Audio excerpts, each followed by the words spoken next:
Assalamualaikum warahmatullahi wabarakatuh. Sahabat-sahabatku sekalian, saya berharap kita semua dalam kondisi baik-baik dan senantiasa melakukan kebaikan. Sahabat, bersemangatlah dalam mempelajari sesuatu yang bermanfaat agar di kemudian hari kita memperoleh manfaat tersebut. Pada kesempatan kali ini kita akan melanjutkan pembelajaran kita, yaitu mata pelajaran prakarya kelas 8 bab 3 semester 2, yaitu tentang budidaya satwa harapan. Sebelum kita belajar, marilah kita berdoa terlebih dahulu agar kita memperoleh kemudahan dan keberkahan. Pembahasan kita tentang budidaya satwa harapan yaitu ada 4 macam. 1. Jenis-jenis satwa harapan. 2. Sarana dan teknik budidaya. 3. Tahapan budidaya satwa harapan. Dan yang keempat adalah pemeliharaan budidaya satwa harapan. Tujuan pembelajaran setelah kita mempelajari bab ini, maka kita diharapkan 1. Mampu menyatakan pendapat tentang keragaman ternak satwa harapan. 2. Mengidentifikasi jenis-jenis, sarana produksi, dan teknik budidaya ternak satwa harapan. Dan yang ketiga adalah merancang kegiatan budidaya ternak satwa harapan. Pada saat ini masyarakat kita sudah mulai mengembangkan ternak satwa alternatif. Salah satunya itu satwa harapan sebagai sumber bahan baku industri, pakan, atau hewan laboratorium. Untuk kelebihan dari budidaya satwa harapan itu diantaranya 1. Siklus hidup dari budidaya tersebut pendek. 2. Jarang terkena penyakit. 3. Murah harganya. 4. Mudah beradaptasi dengan lingkungan dan pakan yang diberikan juga mudah. Negara kita Indonesia memiliki keanekaragaman jenis fauna, yaitu terbesar ketiga di dunia. Semua itu merupakan anugerah dari Allah Subhanahu wa Ta'ala, Tuhan Yang Maha Esa, yang patut kita syukuri bersama-sama. Dengan pemeliharaan ternak alternatif, bagi diri kita dapat memunculkan sikap mandiri, ulet, tanggung jawab, penyabar, dan penyayang, bahkan menumbuhkan jiwa wirausaha sejak dini. Berikut ini adalah jenis-jenis satwa harapan yang akan kita pelajari bersama-sama, yaitu 1. Cacing tanah, 2. Jangkrik, 3. Lebah madu, dan keempat adalah ulat sutra. 1. Yaitu cacing tanah, nama latinnya adalah Lumbricus terrestris. Panjangnya itu bisa mencapai 9 hingga 30 cm. Dia bergantung banyak ruas badan, umur, dan mutu pakannya. Dia juga tidak mempunyai tangan, mata, maupun kaki. Di dunia ini ada sekitar 2.700 jenis cacing tanah. Cacing tanah dapat hidup dengan tersedianya oksigen, air, pakan, dan suhu yang cukup. Dalam setiap hektar tanah, yaitu terdapat 1 juta cacing tanah. Dia bisa membuat lubang menembus kedalaman dengan mencampur bagian bawah dengan bagian permukaan. Kotorannya itu mengandung nitrogen. Nitrogen itu maksudnya adalah unsur hara penting bagi tanaman. Kotoran cacing tanah dapat mengikat partikel tanah menjadi agregat-agregat, struktur tanah menjadi lebih baik. Cacing tanah merupakan binatang berdarah dingin, yaitu suhu tubuhnya sama dengan suhu lingkungan. Suhu tubuh bagian dalam lebih tinggi. Jika bagian ekor cacing tanah putus, maka dia bisa menumbuhkan ekor baru. Namun jika kepalanya putus, maka dia tidak bisa menumbuhkan kepala. Cacing tanah selalu bergerak menjauhi sinar karena kulitnya akan kering jika terkena sinar matahari, apalagi sekitar selama 1 jam. Jika kulitnya kering, dia akan mati. Cacing tanah termasuk hewan hermaprodit, yaitu berkelamin ganda. Kawinnya itu menyatukan cilitelum, bagian membengkak dekat kepala, dan bertukar sperma. Setiap cacing kemudian membentuk selubung telur dalam cilitelum. Yang kedua adalah jangkrik. Nama lainnya adalah cangkrik. Dia berkerabat dekat dengan belalang. Ciri khasnya tubuhnya rata dan mempunyai antena yang panjang.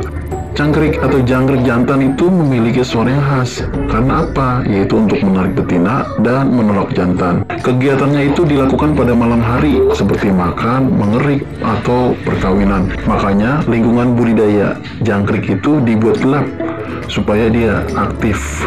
Ya, kalau siang hari mencari perlindungan. Ya, jangkrik itu merupakan pemakan tumbuhan seperti krokot, ya, pertanian sayuran dan palawija. Dia suka mengkonsumsi bagian yang muda, yaitu daun dan pucuknya. Biasanya umur jantan lebih pendek, ya. Jenis jantan Gryllus mitratus itu sekitar 78 hari, sedangkan betina itu sekitar 105 hari. Ya, tubuh jangkrik betina lebih panjang dibandingkan dengan jantan. Yang ketiga adalah lebah madu. Serangga ini merupakan serangga sosial. Hidupnya itu berkoloni atau berkelompok. Setiap lebah mempunyai tugasnya masing-masing. Ya, dia mempunyai anggota masyarakatnya, yaitu terdiri dari 3 macam. Satu lebah ratu, ya, dia cuma satu lebah ratunya itu. Kemudian ratusan lebah jantan, ribuan lebah pekerja. Ya, spesies lebah madu itu ada Apis mellifera dari Eropa, Apis andosoni atau Apis unicolor Afrika, Apis dorsata, Apis indica Asia. Ya, lebah juga menghasilkan lili. Lebah jantan cirinya itu berpantat tumpul, tidak bersengat. Sedangkan lebah pekerja berpantat runcing dan bersengat. Lebah pekerja itu usianya dari muda sampai tua. Tugasnya itu perawat, penghubung di sarang, penjaga sarang, perintis, pencari tempat pakan atau bunga, pencari pakan, dan pembuat sarang. Lebah ratu berbadan panjang, berpantat runcing, bersengat, tugasnya hanya bertelur saja. Ya, setelah kawin 1 kali, lebah ratu segera masuk sarang dan bertelur seumur hidup. Dia tetap di sarang selama tidak ada yang mengganggunya. Habitat aslinya atau alaminya, lebah itu di sarang yang berada di dahan atau cabang-cabang pohon besar. Sarang bagian atas tempat menyimpan madu. Ya, setiap satu sisir sarang lebah madu itu menghasilkan 15-20 kg madu, ya, dan 3-4 kg lilin. Biasanya orang-orang di pedesaan itu membudidayakan lebah di gelodok batang kelapa ataupun randu. Yang keempat adalah ulat sutra, nama latinnya Attacus atlas. Ukurannya besar, ya, tinggal di hutan-hutan tropis dan subtropis seperti Asia Tenggara, Asia Selatan, Asia Timur, Selatan, Cina, ya, Kepulauan Malaysia, Thailand, dan negara kita yaitu Indonesia. Dia termasuk hewan polyvoltin atau hewan hidup sepanjang tahun dan termasuk serangga polyphagus, yaitu hidup 90 golongan tumbuhan. Ya, hidupnya di 90 golongan tumbuhan. Dan juga dia termasuk hewan yang melakukan metamorfosis sempurna. B, yaitu sarana dan peralatan budidaya satwa harapan. 1 yaitu sarana. Yang kedua adalah teknik budidaya. Sarana ada bahan terdiri dari bibit, pakan, obat-obatan, kandang, dan air. Sedangkan teknik budidaya yaitu yang kita lakukan adalah pemeliharaan kandang, pemilihan bibit, pemberian pakan, dan pencegahan hama penyakit. Berikut ini adalah bibit. Ya, bibit itu diambil dari indukan yang unggul, kemudian sehat dan tidak cacat. Misalnya jangkrik kita ambil itu sebagai bibit umurnya 10-20 hari. Indukan jangkrik yang baik adalah dari alam yang bebas karena dia tahan dari penyakit. Selanjutnya adalah pakan. Ya, pakan itu terdiri dari 2 macam, yaitu pakan alami dan pakan buatan. Kalau alami itu dari lingkungan atau tanaman limbah organik rumah tangga dan lingkungan sekitar kita.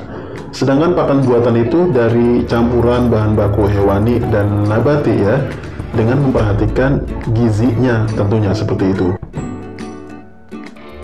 Selanjutnya adalah obat-obatan. Ya, tentunya kita harus mengetahui bahwa fungsi dari obat-obatan itu adalah untuk pencegahan dan penanggulangan hama dan penyakit bagi peliharaan kita. Selanjutnya adalah air. Air tidak kalah pentingnya bagi pemeliharaan untuk satwa harapan. Selain untuk mereka minum, juga untuk menjaga kelembaban udara sekitar kandang atau media hidup satwa harapan yang kita pelihara. Selanjutnya adalah kandang. Kandang itu tempat mereka tinggal ya, satwa yang kita pelihara itu mereka tinggal di kandang tersebut. Fungsinya juga untuk melindungi ternak dari cuaca buruk, hujan, panas matahari, dan angin kencang. Adapun syarat minimal kandang harus memenuhi diantaranya yaitu 1. Ternak dapat bergerak dengan nyaman di dalamnya ya. 2. Kandang dapat menunjang produktivitas dari hewan peliharaan kita atau ternak satwa harapan kita. 3. Kandang memiliki sirkulasi udara yang lancar. Kandang mudah dibersihkan. 5. Kandang dapat melindungi ternak dari terik matahari, hujan, dan kondisi lingkungan yang dapat mengganggu kesehatan ternak. 6. Kandang dapat mempermudah pekerjaan dalam mengelola ternak. 7. Kandang memiliki saluran pembuangan limbah yang layak. Ya, demikianlah sahabat-sahabatku sekalian, pembelajaran kita tentang budidaya satwa harapan, yaitu 2 yang kita bahas, yaitu jenis-jenis satwa harapan. Yang kedua adalah sarana dan teknik budidaya satwa harapan. Pada video pembelajaran berikutnya kita akan membahas tahapan budidaya satwa harapan dan pemeliharaan budidaya satwa harapan. Semoga video pembelajaran ini bermanfaat buat kita semua. Terima kasih yang sudah subscribe, like, share, komen. Mohon maaf apabila ada kekurangan. Wassalamualaikum warahmatullahi wabarakatuh.